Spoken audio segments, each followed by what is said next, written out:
এদিকে রমজান সামনে রেখে এখন পর্যন্ত স্থিতিশীল চট্টগ্রামের খাতুনগঞ্জ পাইকারি বাজার। ছোলা, চিনি সহ বেশ কিছু নিত্যপণ্যের দাম 2-1 টাকা বাড়লেও স্থিতিশীল বেশিরভাগ পণ্যের দাম। বিস্তারিত জানাচ্ছেন মহসিনাত শিহাব, ক্যামেরায় ছিলেন সঞ্জীব দেবাবু। রমজান শুরু হওয়ার বাকি আর ৩-৪ দিন, তবে বাজারে এখনো এর তেমন প্রভাব নেই। চট্টগ্রামের খাতুনগঞ্জ পাইকারি বাজার ঘুরে দেখা গেছে 2-1টি পণ্যের দাম বাড়লেও বেশিরভাগই স্থিতিশীল। কেজিতে 2-1 টাকা করে বেড়েছে পেঁয়াজ ও রসুনের দাম। দেশি পেঁয়াজ বিক্রি হচ্ছে ৪৫ টাকায়, আর প্রতি কেজি রসুনের দাম ১৫০ টাকা। তবে কেজিতে ৫ টাকা কমে আদা বিক্রি হচ্ছে ১০৫ টাকায়। কেজি প্রতি সামান্য বেড়েছে মটর, ছোলার দামও। মটর ৫২ টাকা, ছোলা বিক্রি হচ্ছে ৭৫ থেকে ৮০ টাকায়, আর চিকন মসুর ডাল ১৩৫ ও মোটা মসুর বিক্রি হচ্ছে ৭৫ টাকা কেজিতে। কিছুটা বেড়েছে খেজুরের দাম। মরিয়ম ৯৩০, আজোয়া ৭৫০ এবং সাফাবি ৬০০ টাকা কেজি দরে বিক্রি হচ্ছে। অপরিবর্তিত চিড়ার দাম, লাল চিড়া ৬১ টাকা এবং সাদা চিড়া বিক্রি হচ্ছে ৫১ থেকে ৫২ টাকায়। ব্যবসায়ীরা জানান, গত রমজানের তুলনায় বেশ স্থিতিশীল বাজার। রমজান উপলক্ষে পণ্যের সরবরাহ স্বাভাবিক আছে।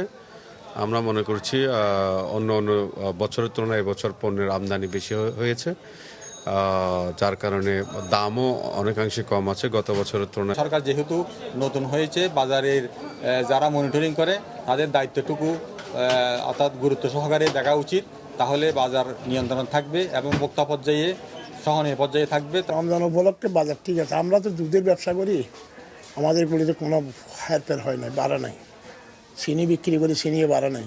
খুচরা বাজারেও দাম মোটামুটি সামঞ্জস্যপূর্ণ, যদিও ভোজ্য তেলের সরবরাহ কিছুটা কম বলে জানান ব্যবসায়ীরা। প্রতি কেজি ১৯০ থেকে ৯২ টাকায় বিক্রি করছেন খুচরা বিক্রেতারা। যে রেটে পরিষ্কার করে কাস্টমারকে পরিষ্কারটা দিতে হচ্ছে, সেই জন্য তো দাম বেশি। এত বেশি বলতে পার্থক্য বলতে ২-৫ টাকা এদিক সেদিক আর কি। না, রমজান উপলক্ষে খুব একটা বাড়েনি। আমার কাছে মনে হচ্ছে এখনো অনেক কিছু রিজনেবলে পাওয়া যাচ্ছে, মোটামুটি ভালোই, খারাপ না।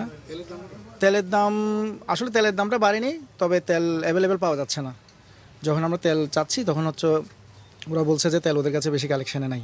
আগের মতো সবকিছু স্বাভাবিক পাচ্ছে, আর তেলও পাচ্ছে। হয়তো বা একটা কোম্পানি থেকে 5টা আইটেম থাকলে হয়তো বা দেখা যায় একটা আইটেম নাই, একেবারে সংকট এরকম কিছু না। গত ২ সপ্তাহ চট্টগ্রাম বন্দর অনেকটাই অচল থাকলেও এর তেমন কোনো প্রভাব পড়েনি বাজারে। তবে এমন স্বাভাবিক অবস্থা কতদিন বজায় থাকে তাই এখন দেখার অপেক্ষা। মহসিনাত শিহাব, মাছরাঙা সংবাদ, চট্টগ্রাম।